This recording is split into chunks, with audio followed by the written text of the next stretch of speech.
Yeah, let's talk about jail stories, about who's been...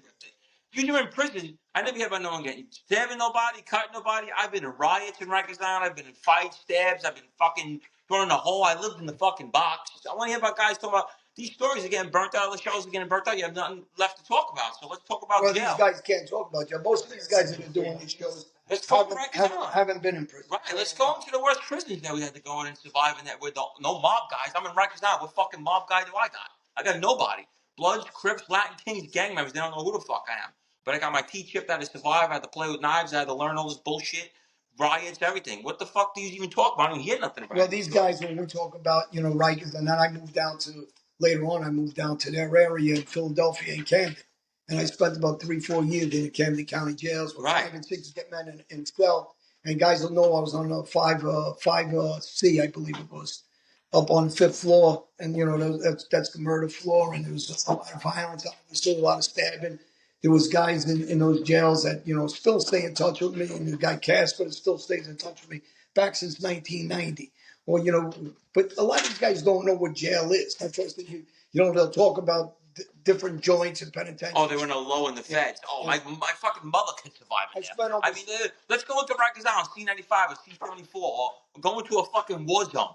Oh, I was in a camp. Whoa, really? What would you do there? Mow the fucking lawn? Like, there was nothing going on in these prisons. Let's go into details and jails where shit was really live, where you kind of walk in the yard and worry about getting fucking hit or beat up or stabbed or jumped because something happened, or you bumped somebody's shoulder and forgot to say excuse me. I remember I ended up in a jail, right? And I fucking grazed the guy's arm. And I forgot to say excuse me. I'm 22 years old. I knew no better, bro. He comes back 10 minutes later. He goes, how come you didn't tell me excuse me? I'm like, what are you talking about? He goes, you bumped my shoulder. I says, I'm sorry. I'm new to jail. I didn't know I disrespected you. I think that was like ready to stab me, it looked like. But that's how serious it gets in prison. These guys don't have these stories. Young guys don't know. Like, what you guys all know at this point, people that don't know. I was in Brazilian penitentiaries. I was the first non-Brazilian citizen not charged with a crime that went to Bangu 2. It was one of the most dangerous penitentiaries in Brazil. I was charged with nothing in Brazil. My indictments were all from Interpol's most wanted list, FBI's most wanted list, and they picked me up and threw me in Agua Santa, where they hung guys, they chopped guys' heads off. SEALs were killing people. And the COs killed the guy, they hung him, they left him up there for a couple of days. So, when guys don't understand these stories, and I'll name guys that are still friends with us, that are very active guys that are on the street, whether people all know me and Klaus and Tight, we were both in that penitentiary together in Agua Santa, Ari Franco, Nareo, Max, Dominic, these were all Italian guys. Then we had the guys, Justin, we had Jimmy from Turkey, we had Juan from Spain, Africa, we had a couple of guys, we had O from Africa, Leo. So, when guys are talking, we're all friends together. We all did time together in those joints. Patrick Jenkins, another guy from the UK that did time with me. So guys know who fighters are in prison. When we had Snow Billy on my show with you, actually, we talked about Snow Billy getting shot in the head. There was a couple of guys that wrote in and talked about incidences I had in prisons. So guys that know us from the prison scenes, from the penitentiaries, from serious penitentiaries. I get hit up on my Instagram, guys that were locked up with me. I could show messages. They were saying, gee, man, I love when people talk shit about you, but I was in prison with you and you used to fucking back up everybody and fight with everybody. I'll tell you a funny story. I was under my fake name named Joey Russo. I was in Somerset County, and a gang member called me into a cell. And you know what happened? He dropped dead. He's dead. Yeah, by accident. He had a heart attack at Suboxone. I had a riot with this guy for 10 minutes in a cell, okay? And guess what? He dropped dead of a heart attack. I tried to save him. I threw water on him, but when keeping it real goes wrong.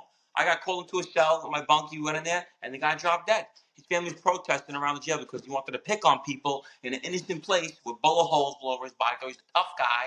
Thought I was some regular white boy. And it turned out we got into a rumble, and now he's dead at 24 years old. Sad. It happens, right?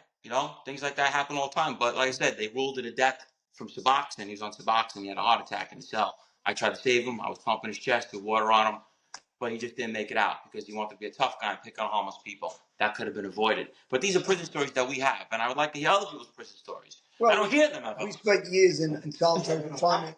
Guys that know the warden she chained me to a chair. She wouldn't even eat while I was in solitary confinement because she said I was making moves from solitary confinement. Chained me to a chair every day with a guard. I was sick at the time. There's a guy coming over here now, actually, Gabe, that was in prisons with us. So guys don't. They really don't get it. That's why you get these guys telling these dumb stories because they never did the time. They didn't spend years in solitary confinement like we did. They weren't in serious joints. They weren't in penitentiaries like what I went through in Brazil for 3 years. Oh, that's the worst. That's nothing that compared to that. And they were trying to downplay that. That's the funny thing. Oh, he was in a soft spot in Brazil. What soft spot? Is him a third world country? Well, there's no toilet bowls. We're sitting on the floor. I would love to see these dudes survive for a day. You can't even fucking. You only eat if your family brings you food. These people make me laugh. It's like insane. Well, guys can say anything want to get. He's a second. Oh, he lived good in there. Yeah. It was great living. Second floor guys. We had 56. Shit the hole's on toilet bowl. It's sick. They never had an advocate group ever, and I'm talking what we did. Anybody who has a lawyer, I say the same thing. Go on a computer and see what it was.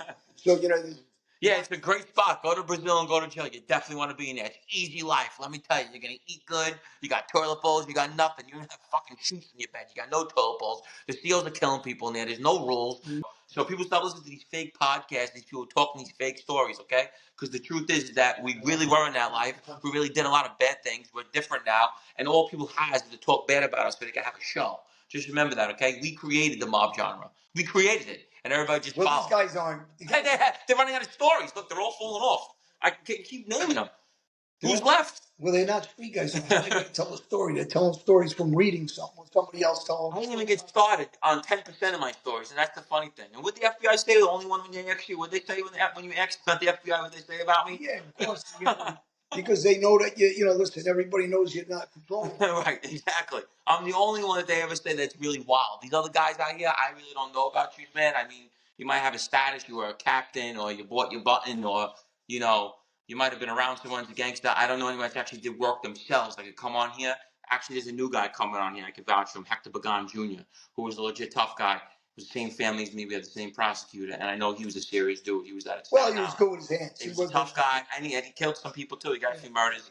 He was that part I know, but I'm saying he was tough a with his legitimate hands. tough guy with his hands. Yeah, big tough guy. So when guys want to talk, he'll say he'll come out. He could give stories that he actually did work. You know what I'm saying? Not I was 10 blocks down while somebody got shot. Wait, John Panisi goes, I got a body. He was 19 blocks down with binoculars when his friend shot him. How the fuck is that a murder? I would love to know. How is that a murder? You know what I hate to hear? I hate to hear that he went on a jerk off's show. Oh. Pagan went on his show where they just Jeff Nadeau? Yeah, I mean, listen. I know you had it out with him, but he's usually fair. I'm surprised that happened with him. Fucking coward. I can't listen. These guys get away with it. Someone slapped him too, but the only thing is, I don't remember who slapped. Somebody slapped him in Philly. Well, the problem is they run their mouths until they run into the wrong guy. And I'm not saying that's what I want to do, but they can't. They talk so out of school because no one's cracking their heads anymore. Right. Like no one did this because you got killed for it, you got hurt for it, you got butchered for it. We were just talking about these guys were just talking about this. He's getting a street cred for hitting him, Jeff Nadeau. No, you don't want to hit him, but the problem is they're like little bitches. They got big mouths and they're not from the street. Just shut the fuck up. You're reading something somewhere. You're researching something. Well, that's what gets me when they read things and they don't know what they're talking about. They don't know what they're talking about. And they just research. A guy, how are you going to tell me you're from Texas and Alabama? You're sitting here talking about MobTube and you're going to tell us what the fuck we live. It's the neighborhood. They're talking about John Knigler and these guys. We live 3 blocks away from them. John Knigler's son was my good friend. He sold drugs from him. I pulled a pistol out on Chris Knigler. We almost fucking went to war. You can't talk about people that we actually grew up with and lived with, okay? Charles Knigler used to call Chris Knigler on his phone from jail because everybody stopped taking care of him. And Charles Knigler used to be on the phone with us talking. These are guys that we actually know. You just read on papers, and we actually know these people and grew up with them. Yeah. This is us. This is our neighborhood, what we lived in. Okay, so you guys just read off your little paper and do a little research. We were actually in this neighborhood, ran these neighborhoods, hurt people, and worked for these people. Yeah, well, when they talk, I tell you, everybody knows I speak highly of John Kinnick. I worked for him. I ran around with him. We had fun with him. He was a good family guy. He had good kids. He had a nice daughter. So, I try to keep it real with all these guys. I didn't feel the same about his brother. Everybody knows that. His own family didn't feel the same about his brother. So his brother, Charles. Oh, yeah, he was a drug guy. I explained that guy. He was just a soldier. He wasn't a rank. He was just He's never been a man. Bro, Vinny Usaro, listen to me. When Vinny Usaro, when they cracked the bottle, when Donna cracked that bottle over Vinny's daughter's head, they fucking shot her up. That was his girl at the time. Charles called for a sit down. Vinny goes, I don't go to sit down. Total disrespecting him blatantly. Like, you're a soldier. You're not like, you're just a killer. That's all you are, but you ain't doing nothing with me.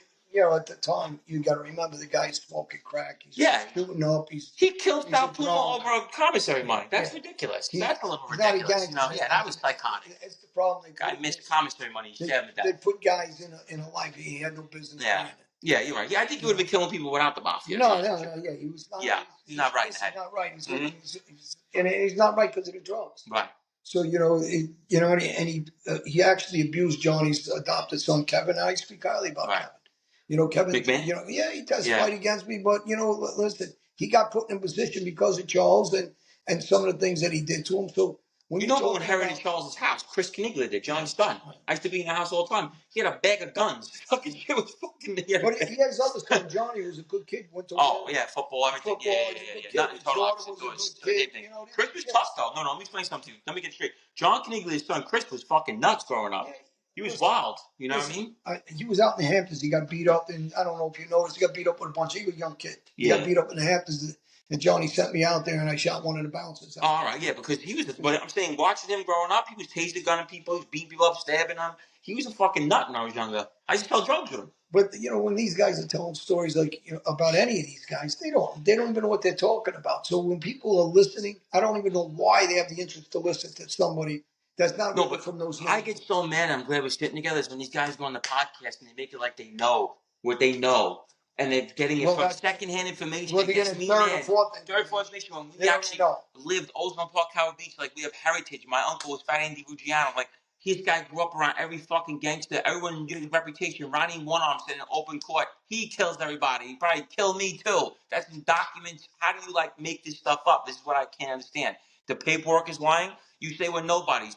We're on RICO racketeering indictments. That means that the FBI investigated us and said they are a part of an organization or with an organization doing crimes. So how does that mean we're nobody? Because you're going to get the haters. Right. So I try to break it down to people. You're morons. Okay? You're fucking morons. RICO racketeering. I have a RICO case. RICO cases. That means you're a part or an organization. You're doing crime for an organization. Run jerk-offs run around, obviously. So now you hear it first from the real guys again. Well, you're going to have guys like, and I keep saying it. Every made guy I talk about Terry Scaglione, his whole family were made guys, the Gambino family. He's an informant against me. Right. There's paperwork on him. They all testified against me. These ain't tough guys because they run around with families and titles. Doesn't mean shit to me or any other street guy who's a tough guy or any jailhouse guy. We know how that works. You walk in that door. No one gives a shit who you used to be out there, who your family is, who anything. If you're going to go to jail, you're going to go to jail. You're going to stand on your own 2 feet. Right. And if you're going to be a dog, you're going to be a dog in there and it follows you. Right. From jail to jail, we all know each other. You guys heard phone calls yesterday. It came from the penitentiaries. The 3 different guys that called. Bro, I still talk to guys that are not cooperators. They respect me more than other guys. I still have so many friends that are still in the street, bro. Come on, Eddie Reck is a vicious, notorious bad guy, bro. He loves us. He knows these guys are all punks, bro. You can back it up. Him and my cousin Johnny were tearing the streets up in the fucking 90s like you couldn't imagine. Those boys were bad. Him, Jerry Bruno, all them guys. This is why I don't like this. These were real street guys. This is why I don't like the kid you just mentioned. I was the last guy to take care of Charlie Park. I was sending him 400 a month to his commissary because his own people weren't taking care of him. That was my friend. These guys were notorious, vicious dudes. They killed their own friend for the life. These guys were really about that life. Let me tell you, man. For real. Kevin Gentile, Marty Boss. Yes. My cousin had 4 bodies at 20 years old. Hell yeah. Eddie was throwing guns away from me at the time of shootings. So when these guys are talking, Eddie Recker was probably the most notorious kid at one point. Eddie was tough. Eddie was bad, bro. And he's a good guy too. Eddie Recker was a fucking. Every time you heard, guy, he's got a lot of good qualities. It ain't just about being, wild and tough. It's the good qualities you have, the loyal qualities that they don't talk about. It's one of the qualities I told you about Joey. I'm going to bring it back from the other show. When Joey was on the street, good to his own friends, his personal friends, and it means a lot to be that way. And I think that's why they all stay loyal to him. Right. And you got a lot of guys on the street. They're all scumbags. I went through a list. All the guys that I took care of. Timmy Donovan, ratted on me, stole my money. Duke Mandel, rolled wires on me, ratted on me, stole my money. Mike Malatin tried to testify against me 6 times. The Accardi brothers, Tropicani's cousins, the brothers, the father, all made their whole family famous wise guys, all ratted on me, testified against me. I mean, Steve Catalano made a picture of a body, cooked the body, and said I killed the guy and testified against me. And they went to trial. They all went to trial. They all testified against me. So, we need it. Marco the Pinto sent my paperwork back in from Brazil, took 800,000, testified against me. Great. So, when guys want to talk about jails and life and these guys that are ratting, and I go through a slew of other names, including Joe Messina, that, I'm the one that tipped him originally, and Frankie Coppola was no good. So when guys are talking, they don't know. They're clueless, and people listen to these guys talk like imbeciles, and which they are imbeciles. None of them do anything positive. I just try to avoid it now. I just try not to go back and forth with them because I got to be an asshole to go back and forth with them. Right. These are nobody dumb guys that don't know about the life, never put themselves out there. They never been shot. They never been stabbed. They never been battered. To nothing. They never been hit by cars. No, but I'm saying this is what I get understand. These guys now guns don't go off at all no more in our areas. The mafia don't play with guns at all no more. That's why they call us the last of the hurrah. My friends who were still playing with guns, armed robbery, shootings, everything. But like I said, right now it is so dead. It's completely gone. The gangs are still notorious. All of them, they're still killing and robbing and everything. But when I tell you that the mob is, now I'm not trying to knock it and say like make fun of them, but the violence is completely cut out of it. And why? It's a good thing. Because if I would have had that opportunity, I wouldn't have been the mess I was in. If I wasn't running around the way I was, I wouldn't have been all the trouble I was in. If I was in the mob right now, I would succeed. Well, I'll tell you why. No, well, my worst case would have been 10 years. Oh, racketeering, bookmaking. I got fucking broad daylight shootings. I got home invasions, armed robberies. I got conspiracy to murder, digging holes. What do you think's gonna happen to me? I'm gonna get 1,000 fucking years. If I was in the mob today, forget it. I'd be an underboss. Well, You know what I'm saying right now? 95% of these guys are jerk-offs that are from this era of gangster. You're going to have a handful of tough guys, but that's about it. There's no murder. They'll never get straightened out back in the 80s, 90s. They wouldn't hang around. No. They won't even be allowed by the clubs. These guys are little clowns. These guys used to wash our car, get our laundry, do all dumb shit, and now they're skippers. Now they're skippers because I said that they lasted because they didn't do anything. If you are a guy that was born in 1950, 1960, 1970, and you have no federal cases, and you've never been indicted, and now you're a captain, it's because you were a fucking peon coming up. You did no work. You got caught. You weren't on no indictments. You were carrying laundry. You were fucking doing nothing. Anybody that's anybody, you're dead, you're ratted, or you're doing life in prison. That's it. That's the bottom line. Any real guys that I know, and I know them all of them have 3 options. If you ain't part of 3 options, you weren't cutting the corners, you weren't good at what you did, you didn't do nothing. You weren't coming out your house when the guns were being shot, you were under the fucking table. That's the bottom line, and I'm being real with you, and everyone knows that's the truth. If you're out there right now talking about you're a skipper and underboss, it's because you weren't doing shit, okay? I mean, if you came home from prison, doing your 20, 30 years, and now you got a position, I understand that. Yeah, you're valid. There's a lot of guys like that. But if you ever had no federal case, state case, and you're rank and you're doing something right now, it's because you weren't making no noise when it counted, bro. That's just the bottom line. No? Well, yeah. Well, listen. You had in your family alone. You had everybody rat about 10 or 12. Oh my God. You had the rat. No. Sal Vitale started a nightmare. When Sal Vitale went bad, he created about 10 captains to cooperate. And Joe Messino didn't go bad at first. Joe Messino went to trial. When he blew trial, he went upstairs and called the FBI right after he blew trial. Here's the point. Anybody that did anything, if they did anything and they were ordered to do anything, he knew what he was doing. He knew what he was doing. But they didn't do no work. If they did work, with all these guys rats, if anybody did any work, did he have that plan the whole time? He said, I'm going to go to trial, I'll take my chance, but if I do lose, I'm going to call the FBI and put a wire on Vinny Gorgeous and MTC. They all do. They tried to put wires on me when I was in jail. They all tried to wire up. And I just told you some stories when I was in the cell. So, listen, this is what they're all going to do. Anybody that believes that there's any kind of loyalty, I've named boss after boss at ratted. I named captain after captain at ratted.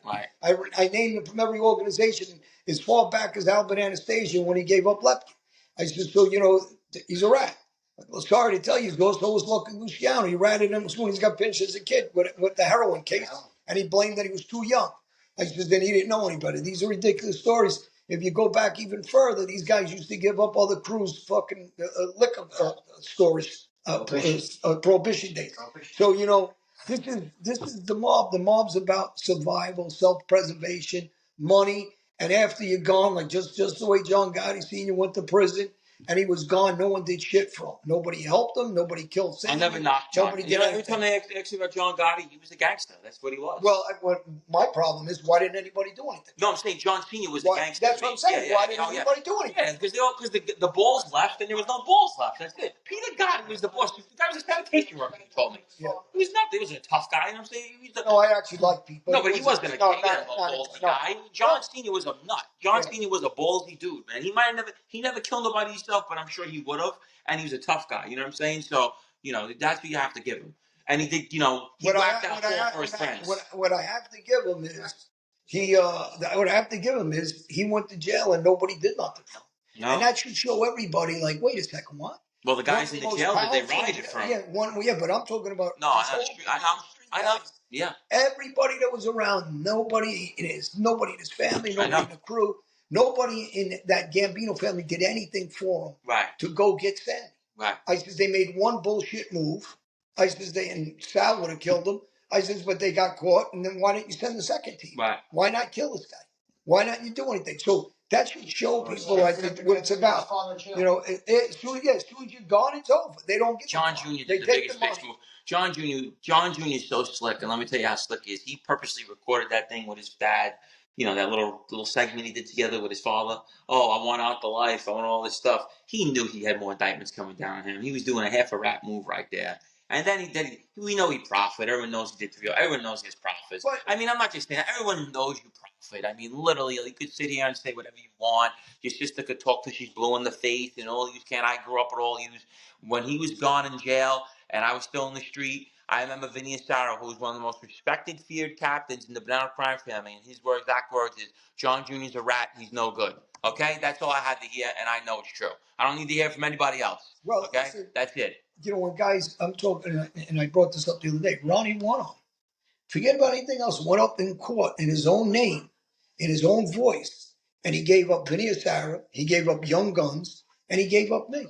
In his own voice. It's not necessarily, I don't care who told him he could do it. It doesn't matter. You ran it. You went up there and you gave up a slew of guys to save yourself. You're a rat. But the rules change as they go, and that's the problem I have with these organizations that are full of shit. Just like, listen, you can't change a rule and say, from now on, you're allowed to allocute to the mafia, but they do it. They can't change a rule and tell another guy from another family. Al got shelled for no reason. Al got shelled for no reason. Ronnie One Son got shelled for no reason. He got fucked over. Yeah. Honestly, he got fucked over. I'm going to be honest with you, he did. And it's like anything else. People ask me, well, how'd they get there? Yeah. What are you talking about? Your cousins? Like you work for a company. You work for McDonald's. Your cousin's the fucking manager. He gives you a job. I says, after that, your cousin becomes a general manager. You become the manager. No different. That's all it is. I can name you 100 guys that are straightened out that never even been in a fight. I could literally name you 100 guys. Look, Jackie D'Amico just Bobby Glasses never did nothing in his life. He was in Shamrock when a guy got shot. He didn't do nothing, Bobby Glasses. He's not a guy either. I met Bobby Glasses in Aldo's. He had glasses on. He was a nerd. A fucking nerd. People don't understand the life. Yeah. They don't get it. Oh, man. Well, anybody. This is, again, Mafia Unveiled. Check us out. We talk real, we talk blunt, we're straightforward, and we just talk the truth about the street world, and we're against it. And, we work a lot with kids. Our movie Pony will be coming out pretty soon. And fighting fentanyl, and that's more important than all this nonsense. And what's the difference between us and other people? We were actually in the street. We actually were in the mafia. We actually did work for them. So we're telling you stories that we did. We actually did. Not other people reading off a computer and saying, oh, that's not true. We were there. We did it. We were on indictments. Okay? So thank you. We'll see you next time. Bye. And for people that didn't notice or follow us, watch Legacy 11. It's our vodka company that we're involved with. Check it out. It's 11 times distilled, sugar-free, 11 times distilled, 11 times refined and refiltered, excuse me. Also, we were talking about being put in solitary confinements, jail stories, being black box, being chained, being four-pointed. We didn't get into some of that. So people that talk this nonsense from a safe home or a safe place. Your grandma's basement. Grandma's basement on your mommy's computer, and you're talking about what it is to be able to kill. And I did a short video about that. If you had a fucking clue when you're taking a body apart, the smell, the person shitting, the person Joey told me enough about that. The blood all over you. And if you ever seen any of that, you were ever involved with any of this with me, or batting somebody to death while they're dying and screaming, you wouldn't talk the same way. But you guys that act like you think you know something about this street, learn your lessons. Stop trying to teach kids to get into the street. Talk to kids out of the street and have a good life. And that's what this is about. And at the end of the day, that's what our message is. That's right. All right, everybody. You look for us on johnelite.com. John Alite, Instagram, Facebook, X, and you want to message us, we always answer. Yes, you know, Gene Borrello is my Instagram. You know, I've never turned down a DM. I answer everybody. That's where everyone loves me in that genre. I answer you. You can message me anything. Get my book, Born in Life, on any book platform. We're working on it to become a TV show, and that's it. Take care. See you guys.